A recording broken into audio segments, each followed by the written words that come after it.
31 નજીક આવી રહી છે ત્યારે બુટલેગરો મહારાષ્ટ્ર અને દમણમાંથી મોટા વાહનોમાં દારૂ મંગાવીને ગુજરાતના હાઈવેના ગામડાઓમાં સુમસામ જગ્યા પર દારૂ ઉતારીને નાના વાહન મારફત અલગ અલગ સિટીમાં પહોંચાડતા હોય છે।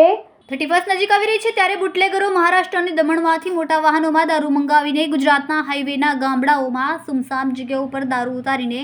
નાના વાહન મારફત અલગ અલગ સિટીમાં પહોંચાડતા હોય છે। ત્યારે તેવો જ એક કિસ્સો સુરતના પુણાગામ પોલીસ સ્ટેશન વિસ્તારમાં સામે આવ્યો છે। સુરતના પુણાગામ વિસ્તારમાં રેશમા રો હાઉસ ચોકડી પાસે એક આરોપી આશિષ પ્રેમચંદ રાઠોડ બારડોલીથી મારુતિ સુઝુકીની સ્વિફ્ટ કારની અંદર બારડોલી પાસેથી લઈને ઇંગ્લિશ દારૂની 984 કાચની અને પ્લાસ્ટિકની બોટલો જેની કિંમત 1,11,480 ને